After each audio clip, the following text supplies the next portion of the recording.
Hi, Brendan. Are you on the train right now? Oh, hi, Linda. Yep, I'm on the train right now. I'll probably be there on time. I'm looking forward to today. Yep, me too. Still, though, I'm pretty nervous. I've met your mother a few times before when I visited your house, but it's my first time meeting your dad. I've told him multiple times before to meet you, but he always makes up some sort of excuse and disappears whenever you come visit. So, does he think of me as some random guy that stole his daughter? Even if that's the case right now, I'm sure he's going to have a better opinion of you once he gets to meet you. I hope so. Anyways, this time I told him that you'd be coming to receive their blessing for our marriage. I don't think he'll escape this time. I'll do my best to receive your parents' blessing. I'll tell him about how much of a good person you are as well. Thanks. I wouldn't know what to do without you. Alright, take care then. Yep, you take care as well. To think that you were a piece of scum that grew up without a father. What? Could this be Alinda's father? I got your contact information from Alinda's smartphone. Is that so? First off, let's get this straight. I'm not going to be your father-in-law. I'm not going to let you and my daughter even get married. All right, then I'll call you Mr. Reed for now. Mr. Reed, why did you do what you did back there? Because you're a piece of scum that was raised in a single-parent family. I'm sorry, but that's not an answer to my question. Why did you throw that ashtray at me? You didn't just throw it at me. You were even waiting for me to enter the front door, poised to throw it. Luckily, it was only a light ashtray, and I was able to get away with only the swelling on my forehead, which you seem to aim for. Not liking someone is not an excuse to throw stuff at them. You see, that's what I'm talking about. All I did was teach you a little lesson and you start getting all mad. You're a piece of scum that was raised by a single parent. Your reaction proves that what I say is right. If I may, there are people who become single parents against their own will, even placed in such an environment. There are tons of people who have been raised on a straight path and are regular members of society. Don't you think that calling someone a piece of scum just because they were raised by a single parent is a bit prejudiced? You seem to want to say that you're a good example of someone that was raised on a straight path.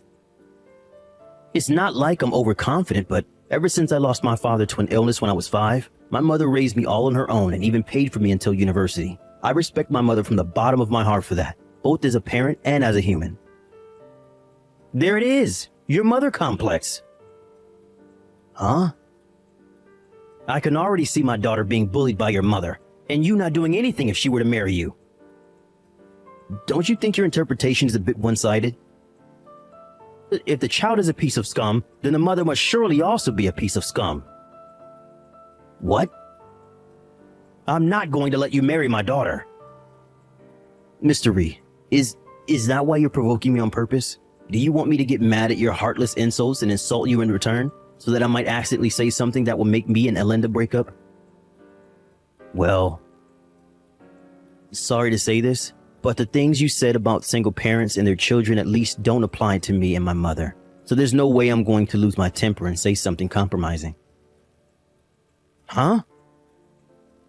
I'll end our conversation here for today, but me wanting to marry Alinda still hasn't changed, so I hope we can come to an understanding in the future. Brendan! Sorry it took me so long to contact you. Hi, Linda. You see, my dad took my smartphone from me, and I was only able to get it back now. Mom got it back for me without him knowing. Is the place where the ashtray hit you alright? Yep, it only got a bit red, and it's basically nothing now.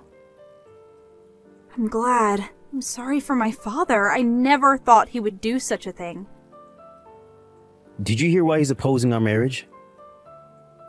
Yep, I heard. He explained it to us in grand eloquence. Me and Mom didn't know what to say after his speech. Is that so?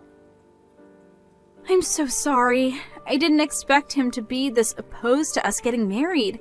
Even if he were opposed to the wedding, why would he just throw an ashtray at you without even listening to what you had to say? Linda, let's calm down a bit. If we lose our tempers here, then we'll just be doing what he wants us to do. You're right. Oh, I forgot. Mom says there's something she wants to tell the two of us. Oh, Mrs. Reed? She said she's been thinking about it for a while, but has finally decided it after seeing my dad's attitude today. I wonder what it is. She told us to set up a meeting when Dad wouldn't be around. Got it. Could you tell her that I'm free on weekday nights and on weekends? Got it, hold on. I just asked Mom, and she said the sooner the better. So come tomorrow after work. Dad works a night shift, so he won't be here. Understood. I'll contact you once I'm done with work tomorrow. I'm so sorry about today. Hey, don't apologize. It's not your fault. Well then, see you tomorrow. Yep, see you tomorrow. So you didn't have enough and decided to come again. But I heard that you were going to work a night shift today. The production line was halted because one of our machines broke down. They told us repair would take the whole night, and so I got home early. Is that so? I'm going to marry Linda to another man. Huh? Her husband is going to be the son of an executive director of the company I work at. Me and the executive director have been friends for a long time, and I promised to him that I would give his son my daughter to marry. The son of an executive director? How does it feel? He's a part of the upper class. You're nothing compared to him. You work at a factory owned by a food company at S City, right, Mr. Reed? I'm sure Linda will immediately give up marrying you if I tell her about this opportunity. Don't you dare bother my daughter's happiness, you single-parent-raised piece of scum. Is that so? If that's the case, then I'm done. I see. It's a bit rude of me to say this, but I'll praise you for knowing when to quit. Don't get any ideas. I'm definitely going to marry Linda. I just mean that I don't need a father-in-law like you. What did you say? Sorry for bothering you. Linda, are you alright?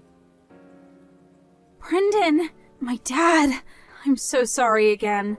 To think that he would have come home early. Apparently something happened at his company, so we couldn't have known. More importantly though, are you alright? I was forcefully kicked out of the house, but I'm worried about you and your mom who were left with him. I'm fine. Dad kept texting someone or talking to someone on the phone, so he didn't seem to have time for us. The two of us took this opportunity and fled by car. We're at my mom's brother's house right now. By the way, Mom left him the divorce papers, which she already signed. So her plan is already underway, huh? She said she was intending on this all along and had been preparing since last night. She wanted to tell you about it, but Dad suddenly came home. Oh, is that so? Based on what she said up until I was kicked out, I guess the preparation was the obvious choice. Dad's probably going to try and find out where we went. No, obviously I'm not going to tell him, so don't worry. More importantly, it seems that your father has an arranged marriage set up for you. Huh? You mean he wants me to marry someone else? Yep. He says that your husband is going to be the son of an executive director of the company he works at. The son of an executive director? Could it be someone you know? He was a classmate during middle school. Apparently he's extremely bright and is one of the candidates for the next CEO. Oh, so that's why your dad wanted you to marry him so much. But I heard during our middle school reunion recently that he was already engaged. Huh? It seems that people at the company don't know yet, though. Apparently, his fiance is the daughter of the company's CEO. What? If we let Dad do as he likes, I feel like a lot of people that have nothing to do with this are going to be caught up in this mess. You're right. I have a bad feeling that this is going to be a hassle. And Linda, could you let me take care of the situation? I feel like we need to finish things right now. Do you have a plan? I think that getting my mother to intervene is the quickest way to take care of all of this. What? Your mother? To be honest, this is a card that I didn't really want to play, but it seems like I have no choice if I want to stop this before things get out of hand. I want you to wait a bit longer.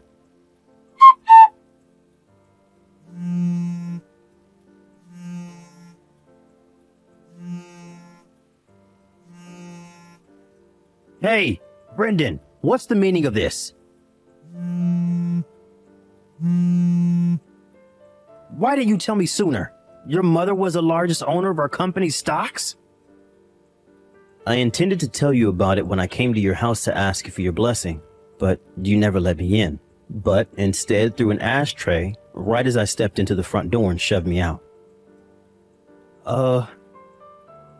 I was wondering what to do about all of this when you told me about the arranged marriage you had for Linda with the son of an executive director. To be honest, I couldn't help but be bewildered at your sudden news concerning Brenda's arranged marriage. Me and the executive director were classmates during elementary school and middle school. Not only that, but Linda and his son were also classmates during middle school. This couldn't have been a better bond. But I heard that the son of this executive director is already engaged. Huh? Who's he engaged to? I got permission from the two of them, so I'll tell you. It seems that his fiance is the daughter of your company's CEO. Even if there hasn't been any official announcement in the company yet, I think that treating the executive director's son as if he was engaged to Linda without even asking him in his opinion is a bit problematic.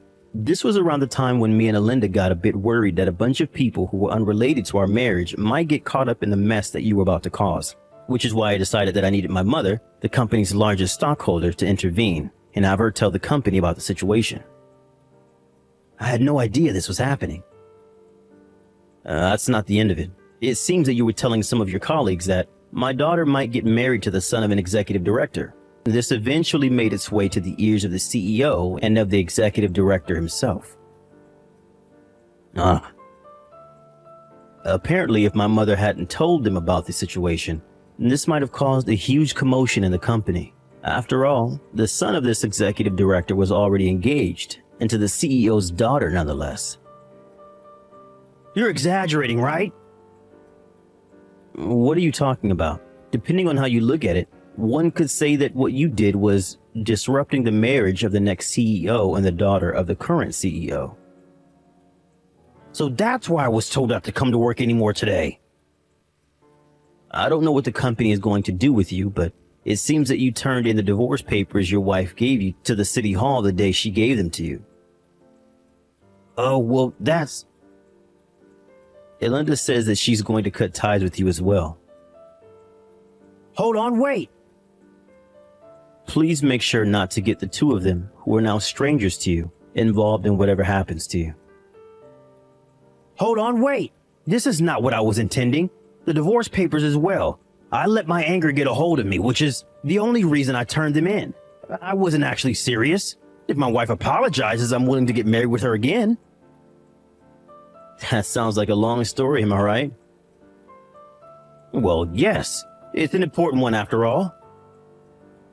But I'm not just a stranger to you, and I don't need to listen to what you say. Huh? And frankly, talking to you any longer is just a waste of time. So, goodbye. Wait!